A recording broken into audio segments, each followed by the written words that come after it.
They couldn't vote. They couldn't command armies. Yet their words shaped the destiny of Rome itself.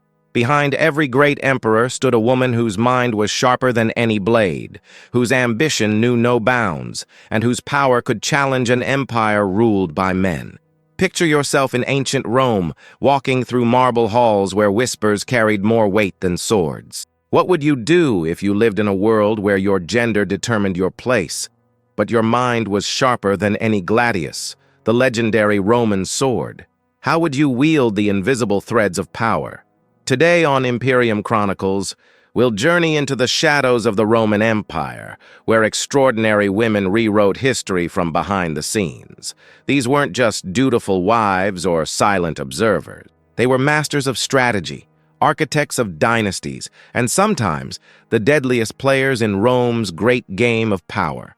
Think of Livia, who started as a pregnant refugee and rose to become Rome's most influential woman, or Agrippina the Younger, who dared to enter the Senate itself, something no woman had done before. These women didn't just survive in a man's world, they transformed it. From the quiet corners of imperial bedchambers to the grandest halls of power, we'll uncover their secrets, their strategies, and the legacy they left behind. Some were called poisoners, others manipulators, but all of them changed Rome forever. Join us on this extraordinary journey through time. Like this video, share it with history lovers who crave untold stories, and subscribe to Imperium Chronicles for more epic tales from the ancient world. Don't forget to ring that bell. You won't want to miss our upcoming documentaries about the forgotten heroes and villains who shaped our past. The true history of Rome isn't just written in the deeds of emperors. It lives in the shadows, in the whispered conversations and calculated moves of the women who dared to seize power in ways history wasn't ready to recognize. Are you ready to discover their stories? In ancient Rome, the title domine, or mistress of the household, meant far more than just managing domestic affairs. While Roman men dominated the forums and battlefields, women crafted their own paths to power through the intricate networks of Roman society. Take Livia Drusilla, wife of Emperor Augustus. She wasn't just any Roman matron. She was the most dangerous woman in Rome.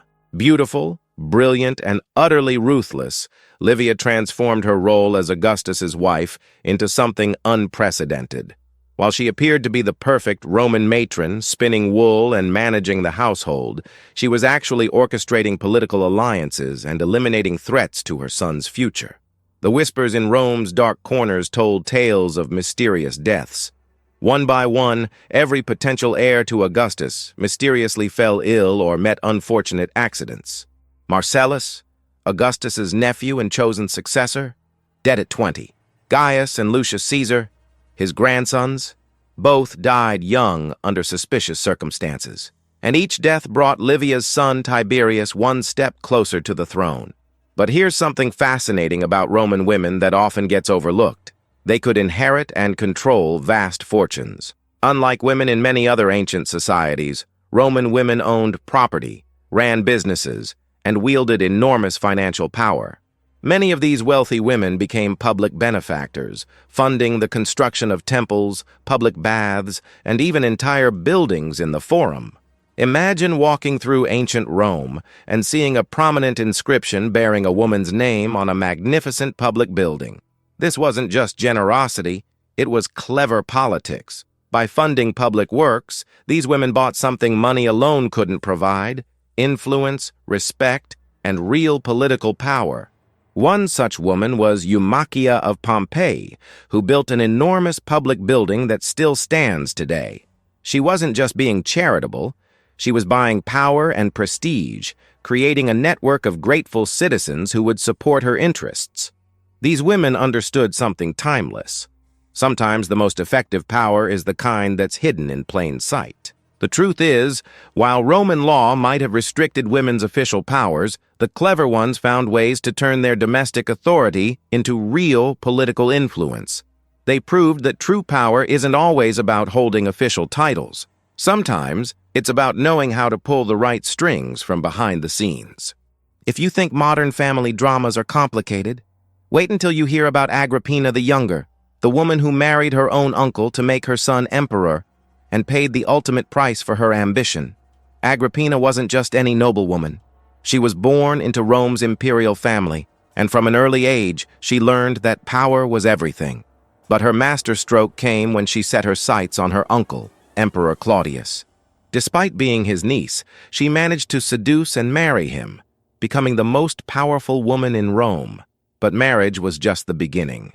Agrippina had one goal: to put her teenage son Nero on the throne. She convinced Claudius to adopt Nero and favor him over his own son Britannicus. Then, as ancient sources tell us, she served her husband his favorite mushrooms, poisoned, of course.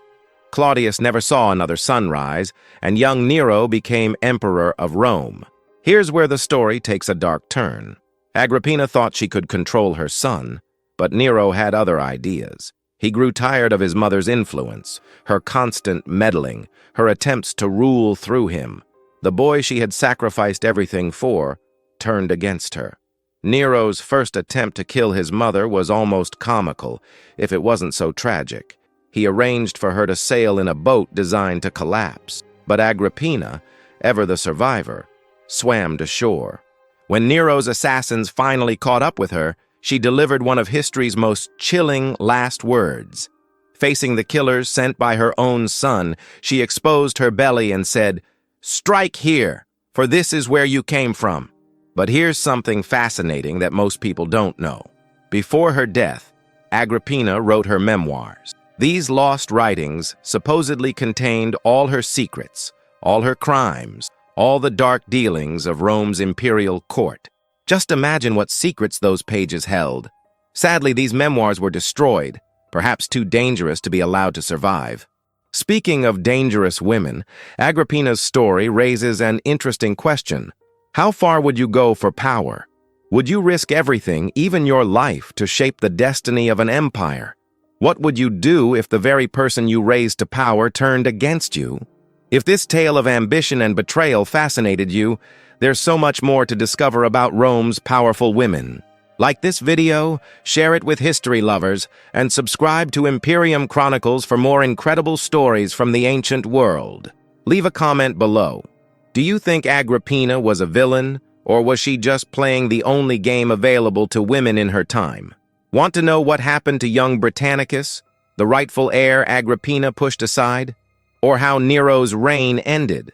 Those are stories for another day, so make sure you hit that bell icon to catch our upcoming episodes. Not all power comes from poison and plots.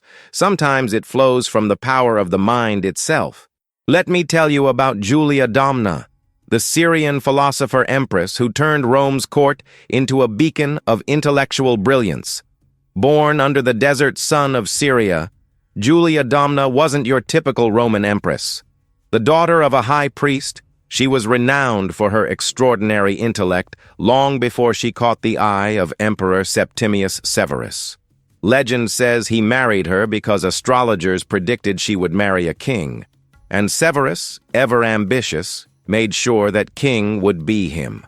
But Julia was far more than just a beautiful bride from the East. While other empresses played political games, she transformed the imperial court into something Rome had never seen before. A philosophical salon where the greatest minds of the empire gathered to debate ideas. Imagine the scene: brilliant thinkers from across the known world, discussing everything from mathematics to metaphysics, all under the guidance of this remarkable woman. Here's something fascinating. Julia didn't just host these intellectual gatherings, she actively participated in them. She surrounded herself with philosophers, writers, and legal experts, earning the title Mother of the Camp and Mother of the Senate. In an age when most women were excluded from intellectual pursuits, she dared to engage with the greatest minds of her time as an equal. During her husband's military campaigns, Julia wasn't content to stay home. She traveled with the armies, offering counsel and helping to govern. When Severus died, she became the power behind the throne, effectively ruling the empire through her son Caracalla.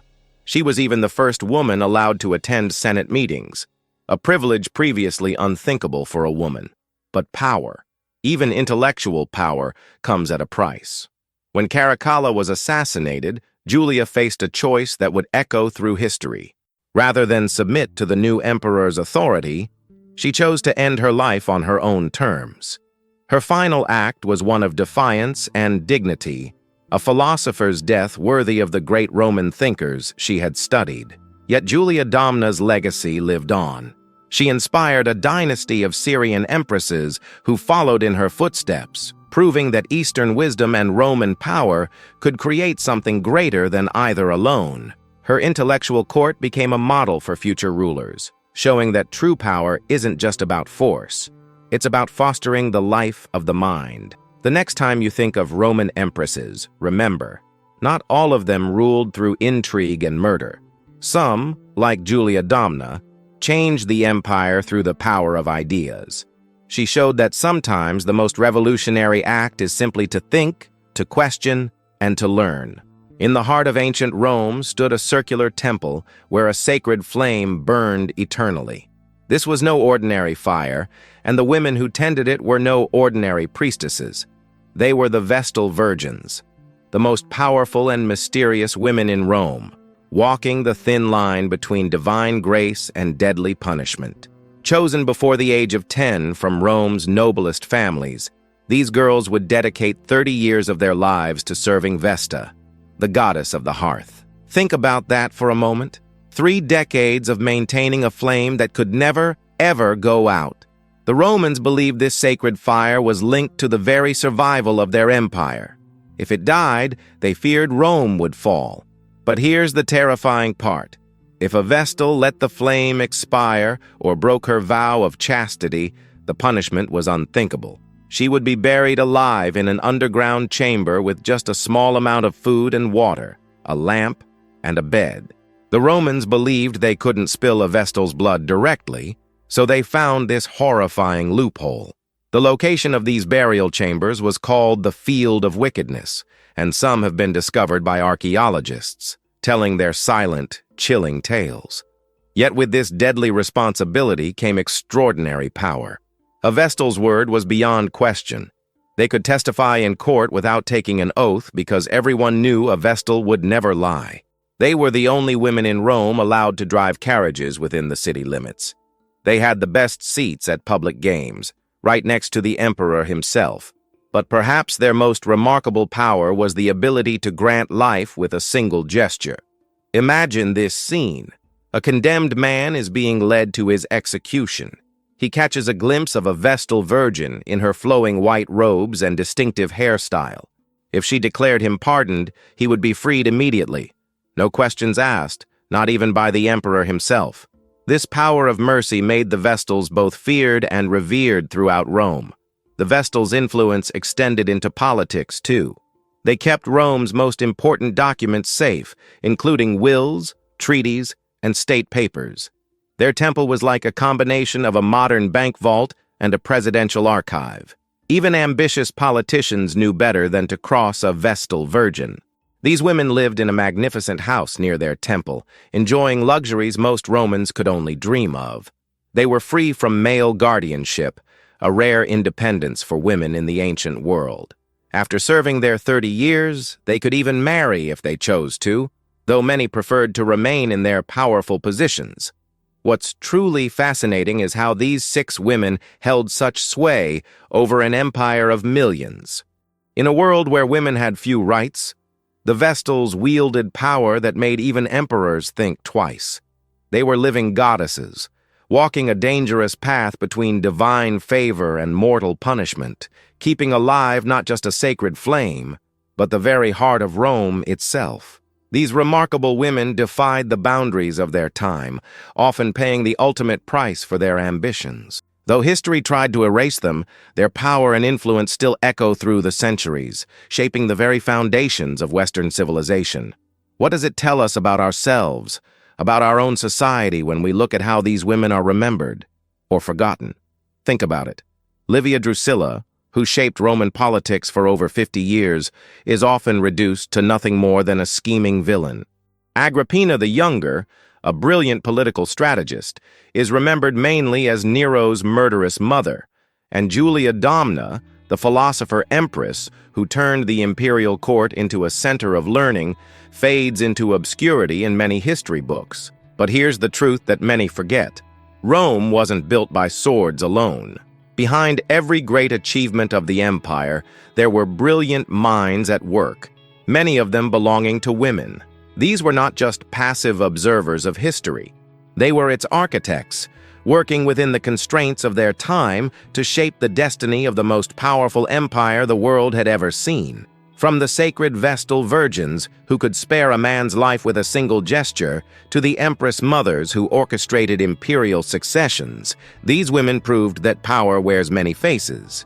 They showed us that influence doesn't always come from official titles or military might, but from intelligence, determination, and the ability to see opportunities where others see obstacles.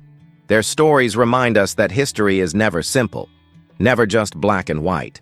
It's a complex tapestry woven from countless threads, and many of those threads were spun by women whose names deserve to be remembered. If this journey through the hidden corridors of Roman power has moved you, why not join our growing community of history enthusiasts? Hit that like button, and in the comments below, tell us which empress's story surprised you the most. Was it Livia's masterful political maneuvering, Agrippina's bold ambition, or perhaps Julia Domna's intellectual legacy? Subscribe to Imperium Chronicles for more epic tales from the ancient world. Every week, we uncover new stories that challenge everything you thought you knew about history.